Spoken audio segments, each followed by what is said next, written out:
Teacher eligibility test किस पे लागू होगा, किस पे नहीं लागू होगा, ये मैटर माननीय सुप्रीम कोर्ट में विचाराधीन है। आज मैंने माननीय चीफ जस्टिस साहब के यहाँ इस मामले को मेंशन किया और उनसे मांग किया है कि चूंकि मामला बड़ी बेंच को रेफर हो चुका है और बड़ी बेंच बनी नहीं है, इसलिए अभी तक क्लैरिटी नहीं आ रही है कि टीटी कहाँ लागू होगा, कहाँ नहीं लागू होगा। मैंने माननीय सुप्रीम कोर्ट से कहा है कि जहाँ पर भी 14 साल तक के बच्चे पढ़ते हैं, चाहे वो गुरुकुल हो, चाहे वो कॉन्वेंट हो, चाहे वो मदरसा हो, चाहे वो मिशनरी स्कूल हो, कोई भी स्कूल हो, जहाँ भी 14 साल तक के बच्चे पढ़ते हैं, उनको टीईटी से छूट नहीं मिलनी चाहिए। वो सारे के सारे school right to education act के दायरे में आना चाहिए। मैंने माननीय सुप्रीम कोर्ट से ये भी कहा है कि जो 2012 में राइट टू एजुकेशन एक्ट में संशोधन किया गया था और सेक्शन 1 सब क्लास 4 सब क्लास 5 जोड़ के ये मदरसा को, कॉन्वेंट को, मिशनरी स्कूल को राइट टू एजुकेशन के दायरे से बाहर निकाल दिया है, वो संशोधन भी गलत है, क्योंकि उसके ऊपर फाइनल हियरिंग होनी है और हियरिंग बड़ी बेंच को करना है, इसलिए बड़ी बेंच बनाना ज़रूरी है। माननीय चीफ जस्टिस साहब ने कहा है कि अभी होली की छुट्टियां हो रही हैं, उसके बाद वो बड़ी बेंच बनाएंगे। हमारा इसमें यह भी कहना है कि आर्टिकल 30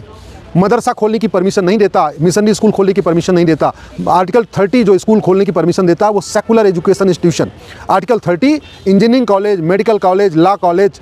कॉमर्स कॉलेज, 10वीं 12वीं का स्कूल खोलने की परमिशन देता है, न कि मदरसा, मिशनरी स्कूल या कॉन्वेंट खोलने की इजाज़त देता है। जो राइट टू एजुकेशन है वो सभी 14 साल तक के बच्चों पे लागू होता है, इसलिए जहाँ भी 14 साल तक के बच्चे पढ़ते हैं वहाँ टीटी अनिवार्य होना चाहिए, वहाँ के टीचर बाकायदा क्वालिफाइड होने चाहिए, वहाँ का सिलेबस क्या है, वहाँ का करिकुलम क्या है, वो सरकार को देखना चाहिए, उसकी ऑडिट होनी चाहिए। आज की डेट में चूँकि आर्टिकल 30 का मिस इंटरप्रिटेशन चल रहा है और ये मदरसा, मिशनरी स्कूल को आर्टिकल 30 में डाल दिया गया है, इसलिए मदरसा में क्या पढ़ाया जा रहा है, मिशनरी स्कूल में क्या पढ़ाया जा रहा है, ये सरकार को पता नहीं। वहाँ कौन सी किताब चल रही है, वहाँ पढ़ने वाला कौन है, पढ़ाने वाला कौन है, ये सरकार को पता नहीं।